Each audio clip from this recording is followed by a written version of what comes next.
Today on First Down Playbook, we want to continue our series on teaching youth football defensive line play. And today we're going to look at a two technique. Now, before we go any further, we want to explain that there are different ways to call this two technique. A two technique that we're going to talk about today is going to be on the inside eye of the guard.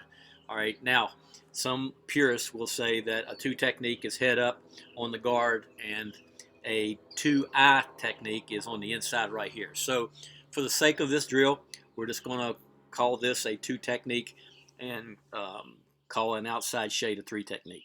So a couple things to understand before we get started. One is that a two technique and a three technique get tied in to one another quite a bit. And really a two technique, the way we're teaching it here, ties in more to your shade that we talked about and taught earlier. Because the idea is that it's just one more way that you're going to learn how to play the A gap right here. Okay. Now, why would you play a two technique as opposed to a shade right here? One example might be that you're getting hurt outside and you're just trying to give your nose, your tackle, a little more leverage to the outside. Another might be that a personnel matchup.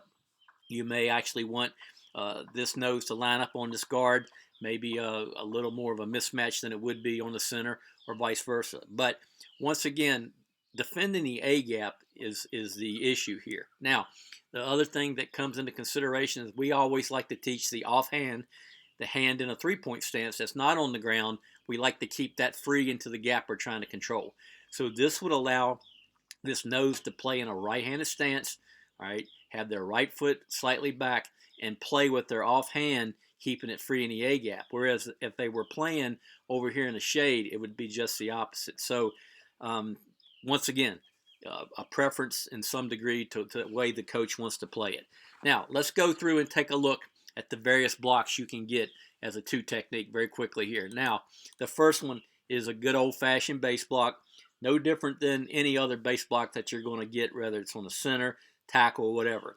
Once again, you want to have your offhand, all right, in the gap free that you want to defend. And on the snap of the ball, what you're going to do is you're going to shoot into the guard, all right, and you're going to keep your left arm, in this case right here, right arm if it was flipped, free in the A gap. And that's your number one deal. You want to try to not allow movement, not allow this guard to knock you off the ball any, and also just maintain this A gap right here until the ball either hits wider, all right, or tight inside. Now the next block that you're going to get is what we're just calling a cutoff block right here, and that's where, yeah, the ball is hitting out here wide.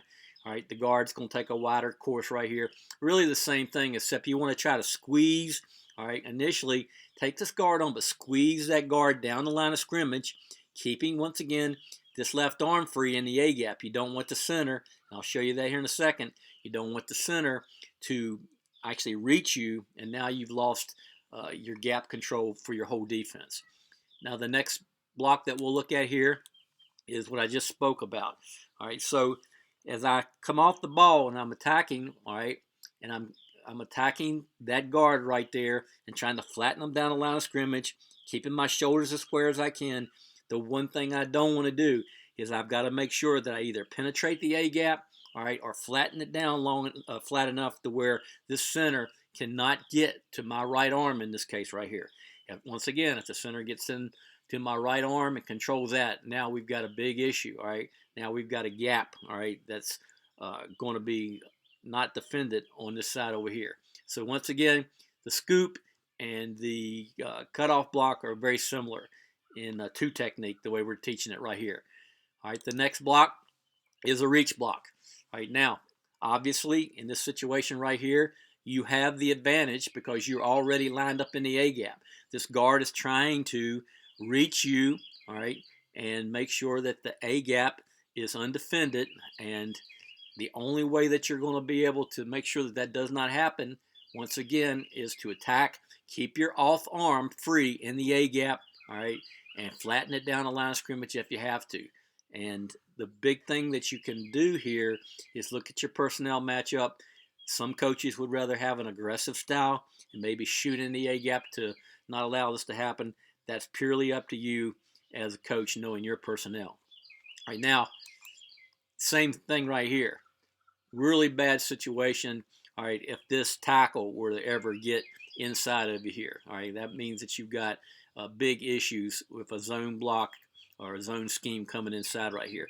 So really this block, all right, which we're calling right here, we're calling it a scoop. The only way that you're going to play this any different, okay, would be that if something did happen and you did get reached by this guard right here, which you don't want to do. You really don't want this tackle to even have anything to do with you on this block. But let's say that you got reached. The thing that you need to do now is you've got to get back in this B gap, all right, and try to fight back to the middle of the field, because if they, once again, two players completely scoop you here, you have serious issues, and now you go have a guard up on a linebacker and this tackle blocking you, and that's absolutely not good for the defense. All right, let's look at some of the pin and pull looks that you're going to get. Once again, if I am coaching the nose and we traditionally play a shade over here, that's a pretty easy block for a guard to block down on the shade. Okay, so one reason to play a two technique, or a 2-eye in this case here, would be to widen your nose and give them a chance, all right, to take on this guard right now, see the center pull across, or a guard pull across, or whoever it is, and now fight across the face into this B gap. Now, we talked about it before with the shade and some of the others. If, in fact, you do get the block down and you want to teach it this way, you can teach aggressively to get up the field and try to get in that center's back pocket and run the ball down that way. But primarily, the reason you would be playing a two technique would be to widen this nose or this tackle, whatever you call them, so they could take on this guard right here, right? Hands inside and rip underneath, whatever technique you want to teach with your pads low, and get to this B gap. Once again, same scheme right here, but the thing that's going on now is this scheme is going to really protect you from getting penetration, like I was talking about with this right here. All right, you've got the center pulling here, but now you've got the guard pulling, and really it's a double team. No two ways around it. So all you're going to be able to do is take that on, all right, and you're probably going to feel the double team. But when you see, all right, the guard cross the face, now what you want to do is you want to try to rip once again over into the B gap. But at the very least, what you want to do is you want to try to maintain this A gap and make the center and the guard both block you, all right, in the A gap. Because when you do that, that's going to free up a linebacker here, all right, to get to the football when they see the pulling guard. Okay, guard pulls the other way.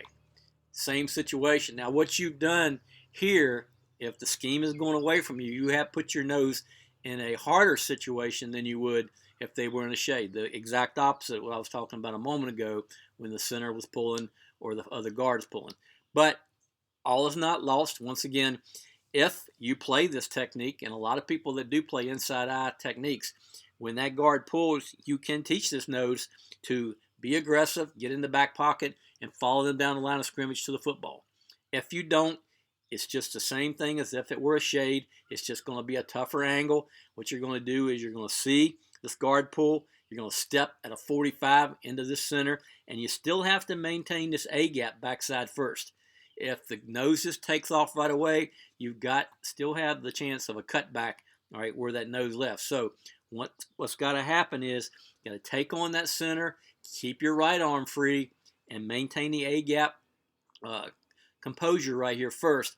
And then once you see the ball break outside, then cross face and rally to the football. All right, now with the passing game, really a little bit better for a inside A-gap player than a shade, meaning that you're outside here a little bit more, a chance to have a threat of maybe stepping outside to the edge here, like you're playing a 3 on a slant, all right, or a twist, and then coming back into this A-gap.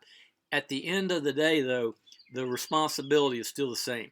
You must find a way, all right, to work an edge either way, but get back in this A-gap, because if you do not, what's going to happen if you're out here, there's a tackle out here, and there's a guard out here, and you've got a quarterback that can pull that ball down, you've lost your A-gap, you've lost your gap integrity, and you're going to pay a price with the quarterback scramble.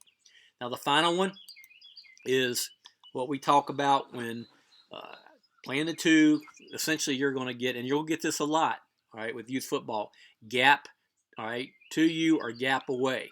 All right, so now this situation right here, you've got where everybody on the offensive line is stepping to their right, protecting to the gap to their right, and your left. So initially, as a nose or a tackle right here, you're going to penetrate, attack that guard. Once you read pass, all right, if that guard blocks down on you, all right, in a pass pro stance, what you're going to do is, if you can't penetrate the A, just try to work across their face to the B, B gap to the quarterback.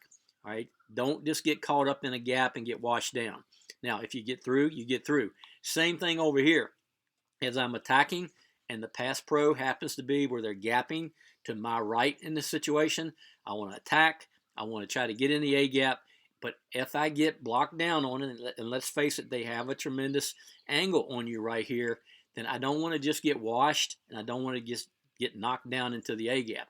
I am going to work hard across the face and try to find a crease, all right, before this other guard can come down on me, and so I can, once again, find my way to the quarterback. So you're going to go into FirstDown PlayBook, find a play. You can see right here, we just typed in 2 technique, but you'll also be able to find these techniques and find a playbook with the youth defense as well. And we'll continue here shortly with a 3 technique and explaining how we would coach that with the youth football defensive line.